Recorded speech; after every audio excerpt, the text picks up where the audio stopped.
सभी स्टूडेंट्स का स्वागत है आपके अपने इस चैनल पर। आज हम एस्टेट और सीटेट से कुछ साइकोलॉजी के महत्वपूर्ण प्रश्न जो है करने वाले हैं, तो वीडियो के ध्यान से देखिए और अपने जो दोस्तों को जो एस्टेट और सीटेट की तैयारी कर रहे हैं उनको इन क्वेश्चन से, इन प्रश्नों से अवगत कराइए। इन क्वेश्चंस में से ज़्यादातर क्वेश्चंस एस्टेट और सीटेट में पहले पूछे जा चुके हैं और कुछ क्वेश्चन जो नहीं पूछे गए हैं वो पूछे जा सकते हैं। तो देखिए, पहला क्वेश्चन, पियाजे के अनुसार निम्नलिखित में से कौन सी अवस्था बच्चा अमूर्त संकल्पनाओं के विषय में तार्किक चिंतन करना आरंभ करता है। तो आपको पता होगा जो पियाजे ने जो अवस्थाएं दी थी वो आपको भिन्न भिन्न किताबों से या वैसे आपको पता ही है। तो इसमें 11 वर्ष से जो ऊपर की औपचारिक संक्रियात्मक अवस्था है उसमें बच्चा जो है अमूर्त संकल्पनाओं के विषय में तार्किक चिंतन आरंभ करता है। नेक्स्ट क्वेश्चन है, बच्चों के में बौद्धिक विकास की 4 विशिष्ट अवस्थाओं की पहचान की गई थी वो किसके द्वारा की गई थी। तो ऊपर जो हमने अवस्थाएं पढ़ी हैं वही 4 अवस्थाएं हैं, तो ये अवस्थाएं पियाजे के द्वारा ही की गई थी। नेक्स्ट क्वेश्चन है, विकास न समाप्त होने वाली प्रक्रिया है, यह विचार निरंतरता का सिद्धांत से संबंधित है क्योंकि प्रक्रिया न समाप्त होने वाली है, कंटिन्यू चलने वाली है।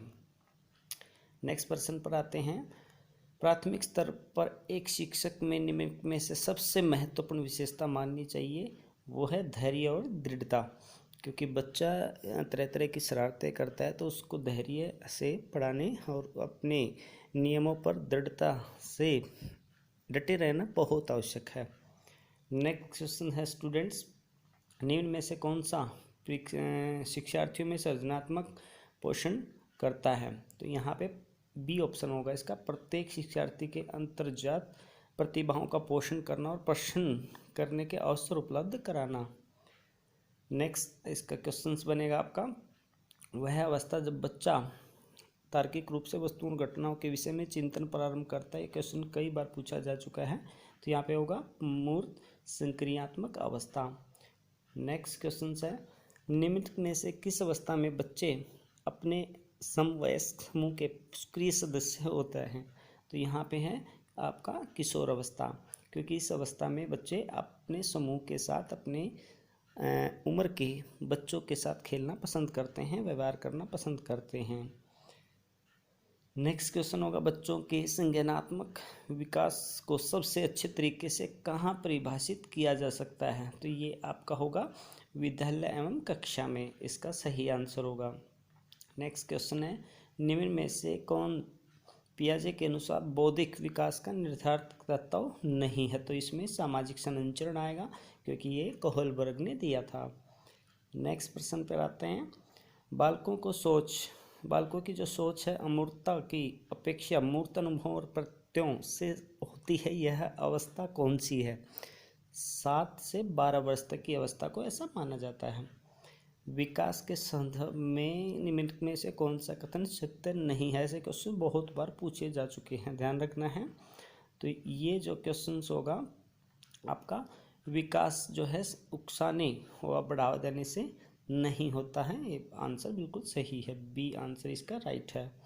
विकास का क्या अर्थ है, तो आपको पता ही है, परिपक्वता एवं अनुभवों के फलस्वरूप होने वाले परिवर्तनों की श्रृंखला को विकास कहा जाता है। नेक्स्ट प्रश्न होगा, खिलौने की आयु कहा जाता है पूर्व बाल्यावस्था को। उत्तर, बाल्यावस्था में बालक भौतिक वस्तुओं के किस आवश्यक तत्वों में परिवर्तन समझने लगते हैं। प्रश्न का उत्तर होगा द्रव्यमान, संख्या और क्षेत्र। ये में उत्तर बाल्यावस्था में भौतिक वस्तुओं के बारे में परिवर्तन को समझ पाते हैं। व्यक्तित्व स्थायी समायोजन है। देखो, ये सभी आंसर इसके सही होंगे क्योंकि व्यक्तित्व में पर्यावरण, जीवन और प्रकृति के साथ सामंजस्य बनाना अति आवश्यक है। दूसरे वर्ष के अंत तक शिशु का शब्द भंडार 100 शब्दों का हो जाता है, ध्यान रखेंगे 100 शब्दों का। शर्म तथा गर्व जैसी भावना का विकास किस अवस्था में होता है। बाल्यावस्था में बच्चा शर्माना शुरू कर देता है। मैकडोनल्ड के अनुसार मूल प्रवृत्ति जिज्ञासा का संबंध संवेग से है। तो ये आश्चर्य, ये मूल प्रवृत्ति जो मुख्य रूप से आश्चर्य है, जिज्ञासा का संबंध माना है। मैकडोनल्ड ने कहा है। शेषावस्था की मुख्य विशेषता क्या नहीं है?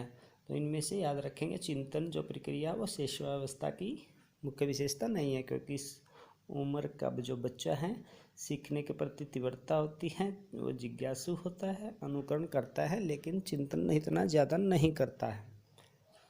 किस मनोवैज्ञानिक के अनुसार विकास सतत और धीमी प्रक्रिया है? स्किनर ने कहा है बाल्यावस्था होती है 12 वर्ष तक, आपको पता ही है। व्यक्तिगत विकास की अवस्था अधिगम एवं वृद्धि से संबंधित है, ध्यान रखेंगे। विकास में वृद्धि से क्या तात्पर्य है? यहाँ पर आप ध्यान रखेंगे आकार, सोच समझ, कौशलों में वृद्धि को विकास की प्रक्रिया कहा जाता है। तनाव और क्रोध की अवस्था किशोरावस्था में अत्यधिक होती है। परिपक्वता का संबंध जो है विकास से होता है। एक बच्चे की मानसिक आयु 12 वर्ष और वास्तविक आयु 10 वर्ष है, तो उसकी बुद्धि उपलब्धि क्या होगी? याद रखेंगे ये जो टर्मन ने बुद्धि उपलब्धि निकालने का सूत्र हमारे को दिया है, वो हम वास्तविक आयु को नीचे जो मानसिक आयु को ऊपर रखेंगे, नीचे वास्तविक आयु और मल्टीप्लाई 100 से कर देंगे, तो इसका आंसर 120 होगा, याद रखेंगे। शारीरिक विकास का क्षेत्र है स्नायु मंडल। शरीर के आकार में वृद्धि होती है क्योंकि शारीरिक और गत्यात्मक विकास इससे संभव है। मानसिक विकास को प्रभावित करने वाले तत्व वंशानुक्रम माने जाते हैं। मानसिक विकास वंशानुक्रम से प्रभावित बहुत ज़्यादा होता है।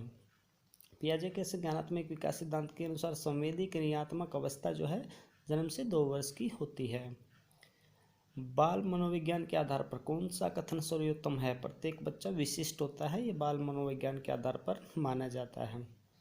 बच्चों का मूल्यांकन होना चाहिए, ये ध्यान रखेंगे। सतत और व्यापक मूल्यांकन द्वारा ही बच्चों का मूल्यांकन किया जाता है।